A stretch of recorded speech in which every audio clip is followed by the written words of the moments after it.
Hi everyone, I'm Joseph Strong. I'm here on a special Mother's Day with the love of my life and who made me a mommy when they told me I could never be a mama. And Joseph, do you want to say hello? What's up? What's up? He's squinting, the lights in his eyes. Who is mommy's biggest piece of her heart? Me. And why is that? Because. Because why? Because. Well, because why? Because I what? Love me. How much? A whole lot. A whole lot. Well, give me some sugar. Loves me more.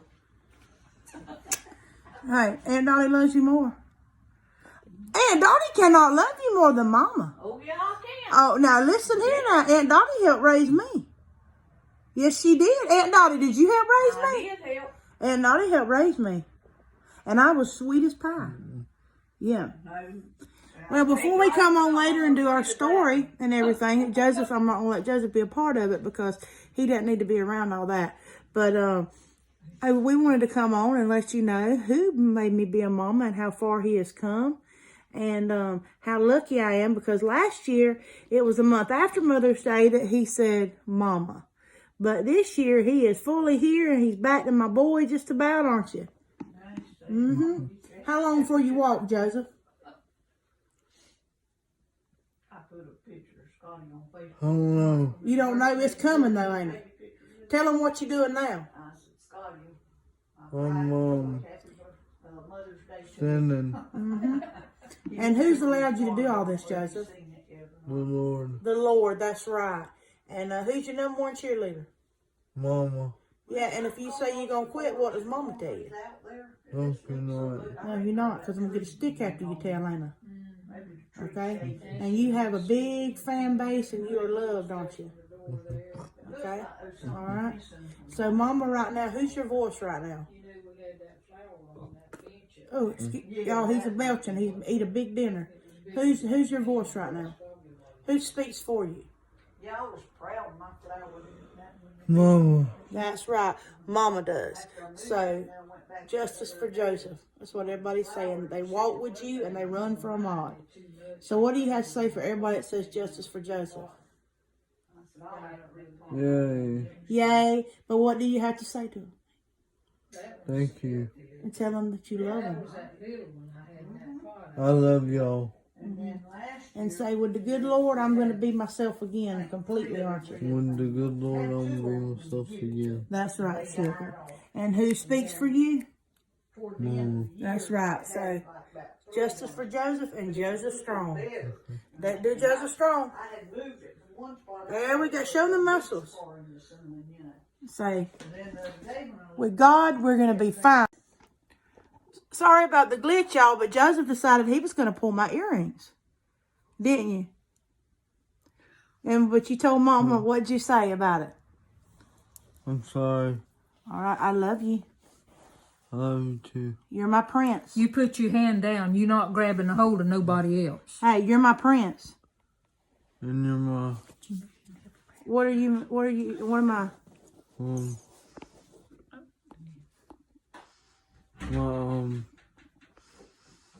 You're my prince. Mhm. Now, if you're my prince, what am I?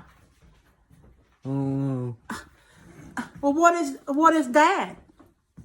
My homie. Your homie?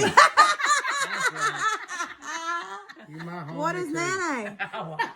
What's Nene? Hey, homie, you doing all right? What's Nene? My queen. You're his queen, Nene. What's Aunt Dottie? My homie. Your homie? We all right. Well, what am I? What's called? My homie. Your homie? Well, what is Mommy? Um, You dingbat? um, Yep. Really? We gonna get you in trouble. I love you. Tell him, say, Joseph Strong. Joseph Strong. Justice for Joseph. See you, homie. Okay, guys, now I'm going to take you to one of Joseph's favorite places, the barn. And it just makes me able to explain things a lot easier and show you what really happened. to Joseph, and I'm just going to put it like this, guys. Y'all been waiting on it, and some of you know.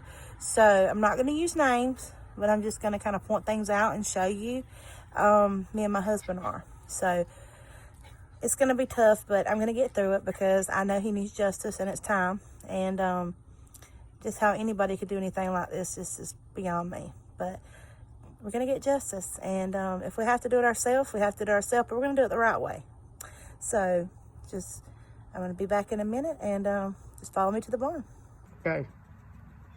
Okay, guys, I'm going to take you back to that night and do it the best way possible that I know how. Okay.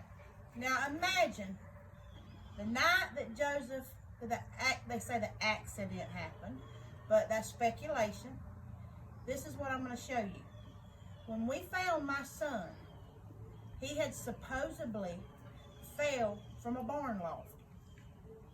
He had fallen, they said. Okay? All right, let me show you. Look up at this right here. Imagine that this height over here, just a little bit taller. Okay. He was laid on a mattress. He was laying there, not in his clothes. That's one of the first things I noticed. My son didn't have on anything from the shirt to his pants. He was barefooted. Didn't see his shoes. Nobody knew where his phone was at. And you could tell there was dry blood in the tip of his nostrils. Okay? He was barely breathing. They still had not dialed 911. My dad called 911. The only reason that we found him is because one child at that party found out that he was still down there and he was hurt. She told her mama, and they come to our house and got us. All right, well, my dad called 911. Imagine that. They got him in the ambulance. Okay, the first thing that the EMT said was, what happened? He has fallen from the loft. Okay, what's the first thing a good EMT is going to do? And she was a good one. They were. They helped save my child's life. Remember, they're first responders. She took off his shirt and everything. She's looking. She even told me to my face. I looked at them and said, you're lying. There's no way this child has fallen from this loft. Where's the marks? Where's the injuries? The only thing Joseph had, he had no bruises on him, on his whole body now, but he's supposedly fallen that far to the ground. On cement. Look at this cement right here. Imagine a cement slab now, a huge one. Okay? All he had was cuts on his knuckles, and he had a place on his head. Because you could see from the back, you know, where his head had been hit. But the first thing I thought of is an object because of the way it was. But I wasn't thinking about that at the time. Now let's kind of move forward here. Imagine throwing a party. And I know us all back in the day. I know I did. Everybody threw parties. The difference is my parents wouldn't allow me to have a party on their property, but I knew better. But here's the thing. We all found ways to throw a party or have a little get-together. Okay.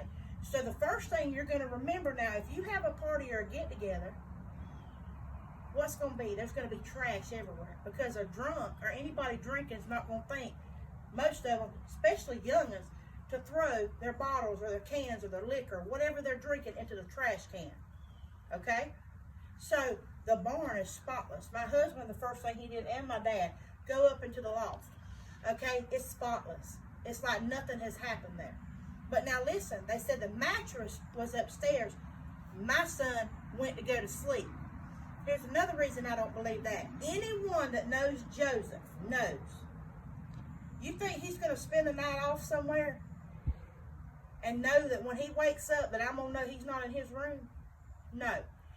We have the type of relationship. If he would have been in trouble or anything like that, he would have picked up the phone, he'd have called me or my husband. He might not have called my mama and daddy, but he'd have called us. Because I've always taught him that. Okay. Now let's put that on pause. Okay. Now after that, nothing's there now. One of them brings up a liquor bottle that says Joseph brought this fireball. Okay, Joseph had $10 on him. Now let's put this together. He still had $7 in his wallet. Anybody that knows Fireball costs more than what is that, $3? Tell me where you can buy a bottle at a Fireball for $3. I pretty much know where he got the bottle of liquor. I pretty much know where he got his beer from. But we're not going to talk about that either. But here's the thing. I know how much it costs. The person that come and picked him up from the house was over 21. Okay, now let's put that on hold. Alright, he was supposedly went to sleep in a mattress, but the mattress was found underneath the barn loft. Okay, and him laying there. Changed his clothes, okay? Then when all of it come out after, you know, he got into Shan's and everything and I started looking, brought his shoes, we got his shoes. If anybody has ever smelled leather, wet leather, the shoes were wet. Where did he get in water? It was dry. It was dry, it was hot. Anybody that knows that lives on Swamp Road knows when it rains, it is boggy. But when it's hot, or even if it's during the winter time and it's pretty outside, where do you get mud from? Where do you get wet mud and wet leather shoes? But one of the boys said he fell and he heard his boot hit the ground. How could he hear a boot hit the ground when my son was wearing Sperry's? He wasn't wearing his boots. He was wearing his Sperry's. Okay? His jeans, they was ripped, but he had his knuckles, they were bloody, and you could tell there was one spot, I think, on his jeans. Honey, am I right? Am I saying that? He had one spot on his jeans. Somebody finally come forward, and I've heard this more than one time, and this is what makes sense to me. He was lured down there. When he got down there, after a while, they made him feel comfortable. A fight broke out. Two boys jumped Joseph, and Joseph got the best of them. And one of them, the coward that he was, picked up a shovel and hit my son with it. And then he said, okay, all y'all gonna go by what I say. Nobody says nothing. If you do, I'm gonna kill you. And knowing this person and hearing what I hear about him, I believe him. And then he had the audacity to say, when Joseph wakes up, he better say that he fell off his dirt bike if he knows what's good for him. Okay, it's been a year and a half. One arrest has been made. This is the mama of a girl that had the party. She was bailed out. She missed court. They arrested her. She got bailed out again. They are all walking free.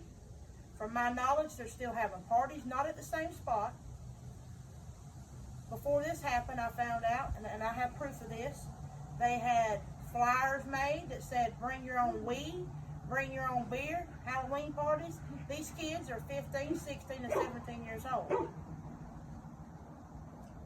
If I would have knew that my son, I'm going to say this, I'm going to say it nicely, I would not have allowed my son to hang down there. I was raised different, and I'm sorry.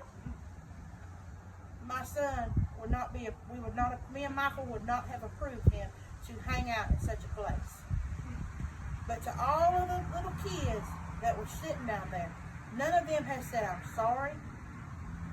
None of them has showed remorse. The only one that said she's sorry and showed remorse and even came and seen Joseph is the one that had left the party and found out that he was down there and went to her mama.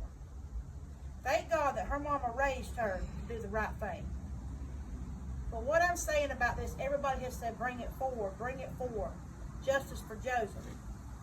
There hasn't been any justice for Joseph. But here's the thing, he is alive, and that's what we have worked on for the past year and a half. People said they thought he would die, but God had bigger plans for Joseph. God didn't take him. He didn't take him. But let me say one thing that I was told. Who would let a dog lay there?